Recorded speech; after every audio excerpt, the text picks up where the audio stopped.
दोस्तों मैं अपने ज़्यादातर वीडियोज नए और छोटे किसान भाइयों को ध्यान में रख के बनाता हूं और ऐसी सब्जियों की फसलों के बारे में जानकारी देने की कोशिश करता रहता हूं ज़्यादातर वीडियोज में जिनको लगाने का खर्चा उन सब्जियों में काफ़ी कम होता है। काफ़ी कम खर्चे में की जाने वाली सब्जियों के बारे में जानकारी देता हूं और वो सब्जियां उस सीज़न की सबसे बेहतरीन सब्जियां हो ऐसी सब्जियों का चुनाव आपके लिए करके लाता हूं, मंडी भावों के लिहाज से भी और उत्पादन के लिहाज से भी। मतलब अगर आप उस सीजन में उन सब्जियों का चुनाव करते हैं तो मंडी भाव भी आपको उन सब्जियों से बेहतर मिलते हैं और उत्पादन भी उन सभी सब्जियों से काफी अच्छे मिलते हैं। और दोस्तों उन सभी सब्जियों को लगाने का जो खर्चा होता है ना वो भी काफी कम होता है। काफ़ी कम खर्चे में की जाने वाली सब्जियों के बारे में नए और छोटे किसान भाइयों को जानकारी देने की कोशिश करता हूं, ताकि जो नए किसान हैं या फिर छोटे किसान हैं जो ज़्यादा पूंजी लगाकर ज़्यादा खर्चा करके सब्जियों की खेती नहीं कर सकते और सब्जियों की खेती करना चाहते हैं लेकिन ज़्यादा इन्वेस्टमेंट की वजह से वो सब्जियां नहीं लगा सकते, तो उन सभी किसान भाइयों के लिए मैं आप लोगों को ऐसी सब्जियों के बारे में जानकारी देता हूँ जिनमें लगाने का खर्चा काफ़ी कम हो और मंडी भाव और उत्पादन उन सभी सब्जियों से काफ़ी जोरदार आपको मिल सके और काफी जोरदार प्रॉफिट उन सभी सब्जियों से आप कम खर्चे में ले सकें। ऐसी सब्जियों के बारे में हमेशा आपको जानकारी देने की कोशिश करता रहता हूं। आज के इस वीडियो में भी मैं आपके लिए दो ऐसी सब्जियों का चुनाव करके लाया हूं जिनमें लगाने का खर्चा बिल्कुल कम है और जुलाई और अगस्त माह के लिए ये दोनों सब्जियां काफ़ी अच्छी साबित हो सकती हैं आपके लिए अगर आप अब बरसात के सीजन में इन दोनों सब्जियों का चुनाव करते हैं। यानी कि उत्पादन भी इन दोनों सब्जियों से आपको काफ़ी जोरदार मिलेगा और मंडी भाव भी काफ़ी जोरदार मिल जाएंगे। लगाने का खर्चा दोनों ही सब्जियों में काफ़ी कम है, मतलब ना के बराबर खर्चे में आप इन सब्जियों की खेती कर सकते हो। जो किसान भाई सिंपल और साधारण विधि से खेती करना चाहें तो साधारण विधि से भी आप इनकी खेती कर सकते हो और बिल्कुल कम खर्चे में कम इन्वेस्टमेंट में इनकी खेती करके जोरदार प्रॉफिट निकाल सकते हो। दोनों सब्जियों के बारे में कंप्लीट जानकारी आज के इस वीडियो में आपके साथ शेयर करूंगा और जोरदार प्रॉफिट ये दोनों सब्जियां आपको देके जाएंगी। ऐसी सब्जियों के बारे में आपको जानकारी दूंगा और उन दोनों सब्जियों की टॉप वैरायटियों के बारे में भी बताऊंगा, लगाने का सही समय और सही तरीका भी बताऊंगा। पूरी जानकारियों के लिए आज के इस वीडियो पे लास्ट तक आपको बने रहना है और वीडियो अगर आपके लिए इंफॉर्मेटिव रहे तो वीडियो को लाइक शेयर करके और चैनल को सब्सक्राइब जरूर कर दीजिएगा ताकि खेतीबाड़ी से रिलेटेड वीडियो सही समय पर सही जानकारियों के साथ आपको मिलती रहें। छोटी सी रिक्वेस्ट है, वीडियो अगर इंफॉर्मेटिव लगे तो लाइक जरूर कर दिया करें। तो दोस्तों अगर आप नए किसान हैं या फिर छोटे किसान हैं और ज्यादा खर्चे की वजह से सब्जियों की खेती नहीं कर पा रहे हैं तो चिंता मत करो। आज के इस वीडियो में मैं आपको दो सब्जियां बताऊंगा और दोनों सब्जियों की खेती आप बिल्कुल कम खर्चे में करके और जोरदार कमाई कर सकते हो, जिनमें से नंबर 1 पर है भिंडी की खेती। इस समय पर जो भी किसान भाई इस जुलाई के महीने में या फिर अगस्त के मध्य तक अगर आप भिंडी की खेती कर लेंगे तो जोरदार प्रॉफिट बिल्कुल कम खर्चे में भिंडी की फसल आपको देके जा सकती है। और दोस्तों भिंडी के जो मंडी भाव है ना वो भी आपको काफी जोरदार मिल जाएंगे। मिनिमम 30 रुपए से आप ले लीजिए, 30 रुपए से लेकर 40, 50, 60 रुपए तक के इसके आपको मंडी भाव मिल सकते हैं। बाकी आपकी मंडियों पे और आपके एरिया पे डिपेंड करता है इतनी कमाई क्यों हो सकती है और इतने ज़्यादा मंडी भाव भिंडी के आपको क्यों मिल सकते हैं, क्योंकि भिंडी की जो खेती है वो हर एक क्षेत्र में और हर एक एरिया में नहीं की जाती है। बहुत कम किसान हैं जो इसकी खेती करते हैं और बहुत कम एरिया और कम मंडियों के क्षेत्र ऐसे हैं जहाँ पे भिंडी की खेती होती है। ज़्यादातर क्षेत्रों में इसकी खेती नहीं की जाती है और की जाती है तो बिल्कुल ना के बराबर की जाती है, यानी कि काफ़ी कम किसान भाई इसकी खेती करते हैं। हाँ, कुछ एक एरिया ऐसे हैं जहाँ पे भिंडी की खेती थोड़ी ज़्यादा होती है, तो अगर आप ऐसे क्षेत्रों से हैं तो वहाँ पर मैं आपको दूसरी फसल बता रहा हूँ, आप वो फसल लगा लीजिएगा। लेकिन ज़्यादातर क्षेत्रों में भिंडी की खेती काफ़ी कम की जाती है और जहाँ पर नहीं की जाती है इसकी खेती उसको वहाँ के व्यापारी इस भिंडी को बाहर से मंगवाते हैं। तो बाहर से भिंडी मंगवाने की वजह से तो उस पर ट्रांसपोर्ट चार्ज लगने की वजह से उसके दाम जो है वो वैसे ही बढ़ जाते हैं। तो आप भी अगर ऐसे क्षेत्रों से हैं जहां पर भिंडी की जो खेती है वो सीमित होती है तो वहां पर आप भिंडी की खेती कर सकते हैं। 40, 50, 60 रुपए के मंडी भाव आराम से आपको मिल जाएंगे और जुलाई अगस्त में लगाई गई भिंडी के जो मंडी भाव है ना वो भी आपको काफ़ी जोरदार मिल सकते हैं अगर आप सही तरीके से भिंडी की खेती करोगे, सही वैरायटियों का सिलेक्शन अगर आप करोगे। जोरदार वैरायटियों के बारे में भी मैं आपको बता देता हूं। सबसे पहले सबसे बेस्ट वैरायटियों के बारे में बता देता हूं कि भिंडी की कौन कौन सी वैरायटियों का इस समय पे आपको सिलेक्शन करना है।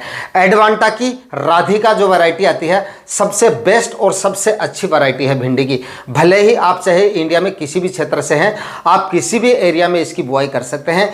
जोरदार मंडी भाव आपको इसके मिल जाएंगे और जोरदार उत्पादन ये वैरायटी आपको देके जा सकती है। फल की जो क्वालिटी है ना वो काफ़ी जोरदार मिल जाएगी इसकी, और उत्पादन काफ़ी जोरदार मिल सकता है इसको। लगभग 45-50 दिन में ये आपको पहली हार्वेस्टिंग दे देती है, मतलब कम समय में उत्पादन देना शुरू कर देती है। इसके बाद में दोस्तों अगली जो सबसे अच्छी वैरायटी है वो है सिजेंटा की OH 102 वैरायटी। भिंडी की ये भी काफ़ी शानदार वैरायटी है, आप इसका सिलेक्शन भी कर सकते हैं। ये भी उत्पादन के मामले में काफ़ी आगे है और मंडी भाव यानी कि फल की जो क्वालिटी है वो भी इसकी आपको काफ़ी जोरदार मिल जाएगी।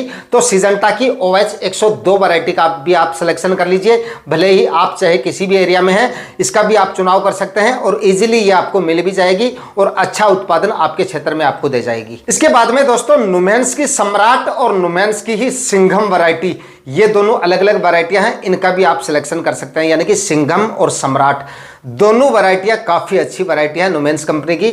उत्पादन भी इनका आपको काफ़ी जोरदार मिल जाएगा और इनकी फल की क्वालिटी है इनकी भी आपको काफ़ी शानदार मिल जाएगी, तो इनका भी आप सिलेक्शन कर लीजिए, ये भी काफ़ी अच्छी वैरायटी है। इसके बाद में दोस्तों एक नवन्यू सीड की अनुश्री वैरायटी आती है भिंडी की, ये भी काफ़ी अच्छी वैरायटी है, इसका भी आपको जोरदार उत्पादन मिल जाएगा, आप इसका भी सिलेक्शन कर सकते हैं। और इसके बाद में एक एडवांटा की ही और एक नव्या वैरायटी आती है, आप उसका भी सिलेक्शन कर सकते हैं। इस तरह से भिंडी की काफ़ी सारी वैरायटियां हैं जिनका आप सिलेक्शन कर सकते हैं और अच्छा उत्पादन इन वैरायटियों से आप ले सकते हैं। भिंडी की खेती करने का सबसे सही और सबसे अच्छा तरीका और ज़्यादा से ज़्यादा उत्पादन लेने का तरीका और कौन कौन सी सावधानियां आपको रखनी है। देखिए, भिंडी की बुआई करने से पहले सबसे पहले आपको अपनी ज़मीन की तैयारियों पर विशेष तौर से ध्यान देना होगा।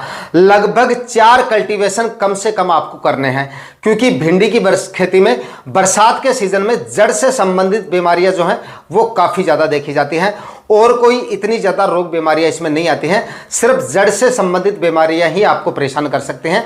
इनका आप ख्याल रख लीजिए, इन पे थोड़ा सा आप काम कर लीजिए, उसके बाद में भिंडी की फसल जोरदार उत्पादन दे जाएगी आपको। तो इसके लिए शुरुआत कहाँ से करनी है? ज़मीन की तैयारियों से। 4 कल्टीवेशन मैंने आपको बता दिया, चारों कल्टीवेशन आपको करने हैं और चारों कल्टीवेशन में हर कल्टीवेशन के बीच में आपको कम से कम 2-2 दिन का गैप रखना है।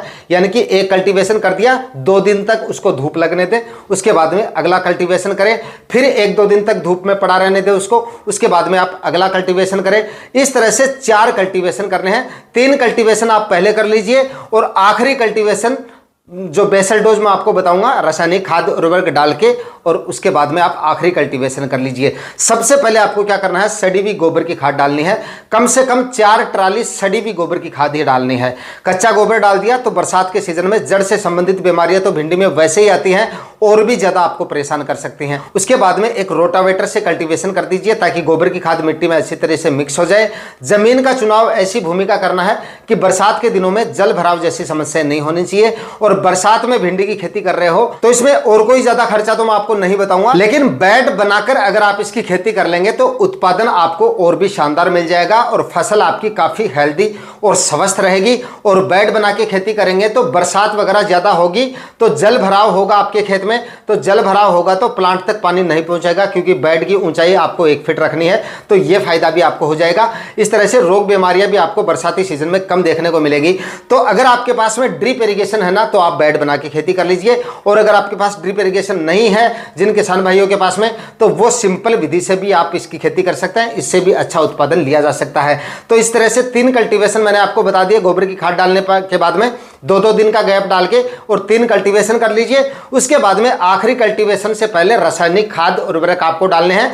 लगभग 50 केजी डीएपी खाद आपको लेनी है, 30 केजी म्यूरेट ऑफ पोटाश लेना है और 25 केजी यूरिया खाद, 500 ग्राम फंगीसाइड कार्बनडाजिम 50%।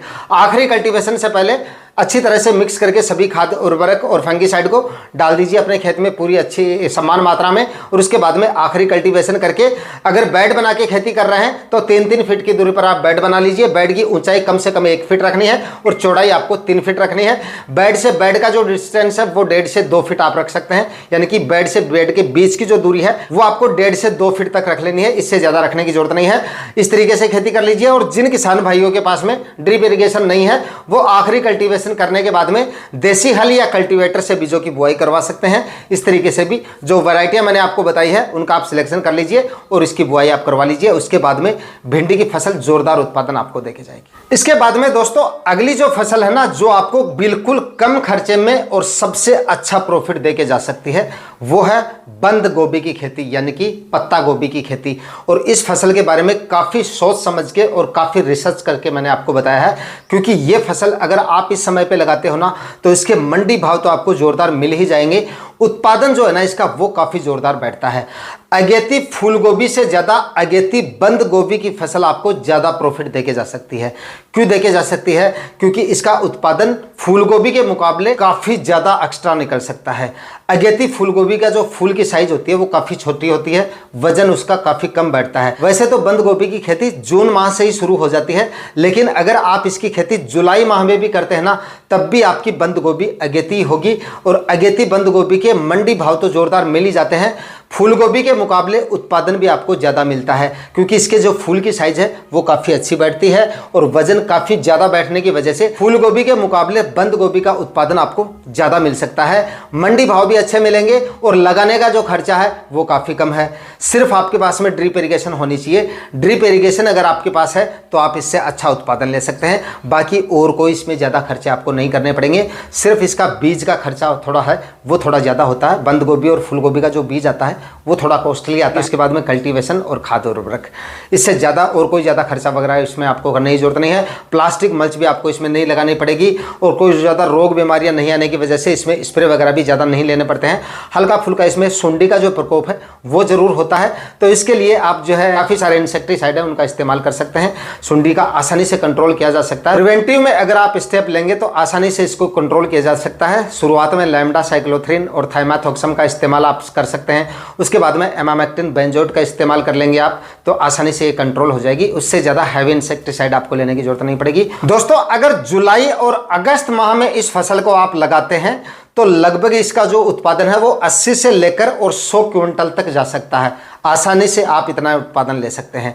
अगर मंडी भाव आपको 20 रुपए से लेकर 30 रुपए तक के भी मिल जाते हैं ना तब भी जोरदार प्रॉफिट ये आपको देके जाती है। बाकी इस समय पे लगाई गई बंद गोभी के 30-40 रुपए के आपको आसानी से मंडी भाव मिल जाएंगे, लेकिन 30 रुपए के मंडी भाव भी आपको मिल जाते हैं। और जुलाई से लेकर और 15 अगस्त तक आपका प्लांटेशन हो जाता है तो इतने मंडी भाव आसानी से आपको मिल जाते हैं। तो 30 रुपए के मंडी भाव भी आपको मिल जाते हैं तो लगभग 2-2.5 लाख रुपए की बचत इसकी खेती में कोई ज़्यादा नहीं है। आसानी से इतनी बचत आपको हो सकती है और वो भी बिल्कुल कम खर्चे में। इसका बीज का जो खर्चा होता है वो थोड़ा सा ज़्यादा होता है, तो बीज का अगर खर्चा जोड़े तो हम 1 एकड़ में अगर आप इसकी खेती कर रहे हो तो लगभग 3 से 4 हज़ार रुपए का आपका मैक्सिमम बीज का खर्चा होगा। वो भी मैंने आपको इसलिए बताया है इतना खर्चा, क्योंकि आप अगर नए किसान हैं, पहली बार खेती कर रहे हैं और आगे बारिश का सीजन है, नर्सरी वगैरह आपकी थोड़ी कट भी सकती है तो एक्स्ट्रा बीज भी आपको थोड़ा लेना पड़ सकता है। इसलिए 3.5 से लेकर 4 हज़ार रुपए तक आपका बीज का खर्चा हो जाता है। दोस्तों, बंद गोभी की खेती करने के लिए सही जो समय है ना वो अब सही समय है।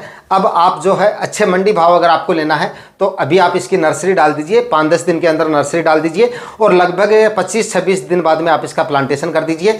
जोरदार मंडी भाव मिल जाएंगे और जोरदार उत्पादन मिल जाएगा। ज़्यादा से ज़्यादा उत्पादन लेने के लिए आपको इसमें क्या करना है, 2-3 कल्टीवेशन करने के बाद में आखिरी कल्टीवेशन से पहले तो आपको रासायनिक खाद उर्वरक जो मैंने आपको बताए हैं भिंडी की खेती के लिए वो रासायनिक खाद उर्वरक आप डाल दीजिए। और बुआई से पहले लगभग 5 ट्राली सड़ी हुई गोबर की खाद आप जरूर डाल दीजिए। बंद गोभी की खेती में सबसे अच्छा उत्पादन लेने के लिए सड़ी हुई गोबर की खाद सबसे ज़्यादा जरूरी होती है। जितनी अच्छी मात्रा में और जितनी अच्छी क्वालिटी की आप सड़ी हुई गोबर की खाद डालेंगे उत्पादन आपको उतना ही अच्छा मिलेगा और फसल आपकी उतनी ही हेल्दी और स्वस्थ रहेगी। तो आप इसमें सड़ी हुई गोबर की खाद लगभग 5 ट्राली 1 एकड़ में डाल दीजिए। उसके बाद देखिए जोरदार उत्पादन आपको मिल जाएगा। और 1-1 फीट की दूरी पर आपको इसका प्लांटेशन करना है और प्लांट से प्लांट की दूरी मतलब 1 फीट और लाइन से लाइन की दूरी आप 3 फीट रख लीजिए। इससे ज़्यादा डिस्टेंस रखने की जरूरत नहीं है। इस तरीके से आप खेती कर सकते हैं। बाकी अगर आपके पास में ड्रिप इरिगेशन है तो ड्रिप इरिगेशन की सहायता से आप इसकी खेती कर सकते हैं, वरना आप नालियां या क्यारियां बनाकर भी इसकी खेती कर सकते हैं। इस तरीके से भी शानदार उत्पादन लिया जा सकता है। जिन किसान भाइयों के पास में ड्रिप इरिगेशन नहीं है चिंता ना करें, आप ड्रिप इरिगेशन के बिना भी इसकी खेती कर सकते हैं, यानी कि क्यारियां और नालियां बना के खेती करेंगे तब भी अच्छा उत्पादन बंद गोभी की खेती आपको देके जा सकती है। तो दोस्तों, आज के इस वीडियो में 2 फसलों के बारे में मैंने आपको जानकारी दी है और दोनों ही फसलें जुलाई अगस्त में लगाने पर जोरदार प्रॉफिट आपको देके जा सकती हैं। आज के वीडियो में इतना ही। मिलते हैं किसी और वीडियो में नए टॉपिक के साथ। तब तक के लिए जय हिंद, वंदे मातरम।